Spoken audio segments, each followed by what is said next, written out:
welcome to my channel if you are new around here. Hi, I am Nicole. It is wonderful to meet you. Thank you very much for clicking on this video. Do consider hitting subscribe if you enjoy nail polish related content. I upload new videos every single week featuring both indie, mainstream, as well as boutique nail polish brands. And of course, I also do live streams every Sunday at 3 p.m. Eastern Time. If you are in fact a returning subscriber, welcome back. How are you doing?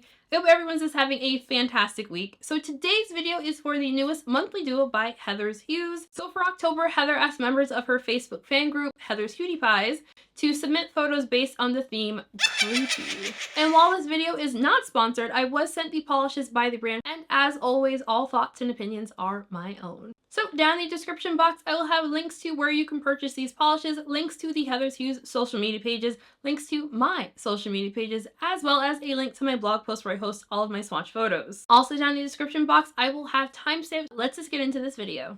First up, we have Orb Weaver. The brand describes this one as a bright blue base filled with a blue to violet magnetic pigment, silver holographic glitters, as well as blue/violet multi-chrome flakes. It's priced at $12.50, and the inspiration for this one I have up on the screen in the upper right-hand corner. Orb Weaver had a really great formula. It does start off fairly sheer, but it does build up nicely in 2 to 3 coats. I do think if you have shorter nails, you will likely be good in 2 coats. For my full hand swatch, I did swatch this one in 3 coats, and I magnetized the 3rd coat. For the live swatch, we're going to be showing it here in 2 coats with only the 2nd coat magnetized. I did find that the magnetic pigment in here, it wasn't like the super strong lines.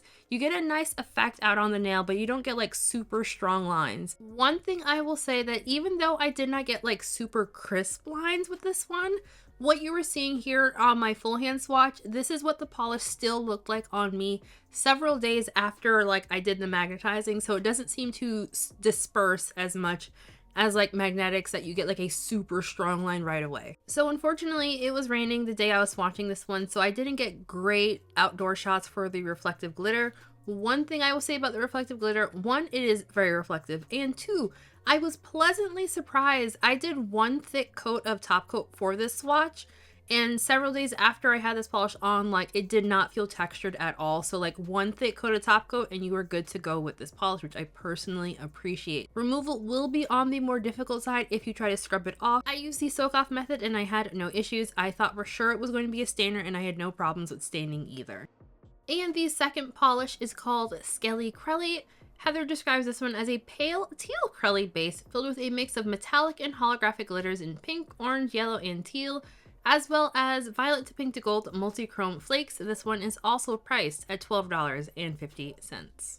The inspiration pick is up in the right-hand corner. Skelly Crelly had a fantastic formula. I was very surprised that Heather describes the base on this one as a pale teal. I wrote this one down as thinking it was like a very pale blue, not so light that it looks white, but it's close. The base was just a little bit on the thicker side, but not unusually so because this one is jam-packed with glitter. I did not need to hold the bottle upside down or do any glitter placement. I am of the opinion that more glitter equals better, so I did use 3 coats for my full hand swatch. Coverage is very even and passable in 2 coats, so if you want to stop there, go ahead. So I swatched this one in 3 coats with 1 real thick coat of glossy top coat as well as matte top coat. I did not personally find that it was super textured with 1 coat of top coat, but I also did not have this one on for super long, so you might want to double up on your top coat for long-term wear. Removal is going to be very difficult. I would not recommend scrubbing this polish off. Alrighty, so final thoughts. This was not my favorite Heather's Hues duo. Oh my god!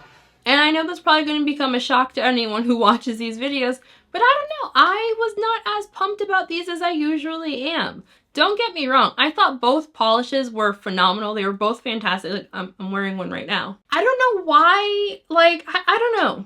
I think I'm very much into Halloween mode, so I automatically assumed that like the polishes this month for October were going to be, I don't know, more spooky, I guess.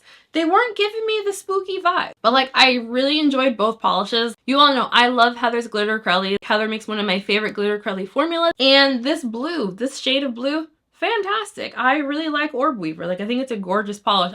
I don't know why. The polishes together weren't giving me the Halloween feels, so I was disappointed that I wasn't like, ooh, spooky.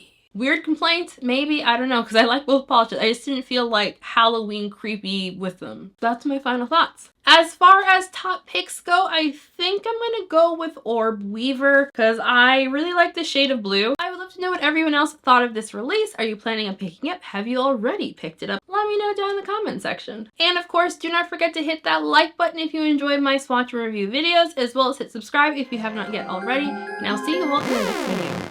Bye!